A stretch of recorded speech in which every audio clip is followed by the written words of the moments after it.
ৰাতিপুৱাৰ পৰা ৰাতিলৈকে আমি হোম মেকাৰবিলাকে কুকিং, ক্লিনিং, লণ্ড্ৰিৰ লগে লগে বহুতবোৰ সৰু সৰু ৰেছপনচিবিলিটিৰ ওপৰত চকু দিব লাগে, যাক আমি কাউণ্ট নকৰোঁ। যেনে সজোৱা এই মানি প্লাণ্টৰ বটলৰ পানীবোৰ চেঞ্জ কৰি দিয়া, মানি প্লাণ্টৰ পাতবোৰৰ ওপৰত পৰি ৰোৱা ধূলিবোৰ চাফা কৰা, বাচন ধোৱাৰ পাছত টাৱেলেৰে শুকানকৈ মুচি থোৱা, বেচিন, চিংক ৱাছ কৰি তাত লাগি থকা পানীৰ দাগ নহ'বলৈ টাৱেলেৰে শুকানকৈ মুচি ৰখা, এইবোৰো মই ডেইলি ৰুটিনত কৰা সৰু সুৰা কাম। কিটচেনৰ বেচিনটো এনেকুৱা এটা লাগতিয়াল বস্তু যাক আমি ব্ৰেকফাষ্ট, লাঞ্চ, ডিনাৰ কৰাৰ আগত আৰু পাছত হাত মুখ ধুবলৈ ইউজ কৰোঁ। গতিকে খোৱাৰ পাছত হাত ধুওঁতে স্বাভাৱিকতেই চব্জি, চিকেনৰ তেল বেচিনত লাগি লেতেৰা হৈ পৰে। সেয়ে সদায় কিটচেন ক্লিনিং কৰোঁতে মই ডেইলি বেচিনটো লিকুইড চ'প দি ঘঁহি চাফা কৰি দিওঁ। আমাৰ প্ৰায়ভাগৰে এইটোৱে অভ্যাস, যেতিয়াই কাম আৰম্ভ কৰোঁ প্ৰথমতে ভাবি লওঁ ৰিজাল্ট কেতিয়া আৰু কিমান পাম।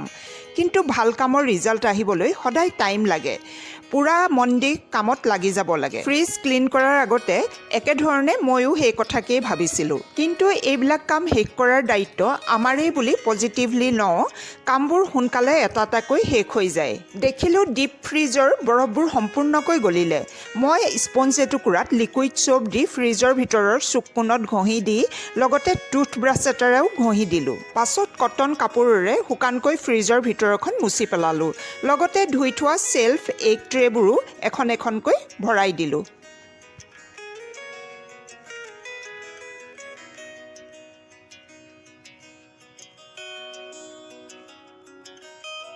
এটা সৰু বাটিত চাফা পানী লৈ তাত 2-3 টুকুৰা নেমুৰ পিচ দি ফ্ৰিজৰ কোণত থ'লে বহুত দিনলৈকে ফ্ৰিজৰ পৰা গোন্ধ নোলায়। ঘৰ আমি এবাৰহে বনাওঁ, কিন্তু সেই ঘৰখনক ঘৰ বনাবলৈ আমি কম বেছি পৰিমাণে এফৰ্ট দিব লগা হয়। লাগিলে আমি যিমানেই ধুনীয়া ঠাইলৈ নাযাওঁ, কিন্তু দিনটোৰ শেষত আমাৰ অন্তৰখনে সদায় ঘৰলৈ উভতিবলৈ ৰক্ষা নাইকিয়া হয়। এটা ক্লিন আৰু ৱেল মেইনটেইন ঘৰ আমাক সদায়ে বেছিকৈ শান্তি আৰু সুখ দিয়ে। সেয়ে ডেইলি ক্লিনিং আৰু ডাষ্টিঙৰ বৰ প্ৰয়োজন হৈ পৰে।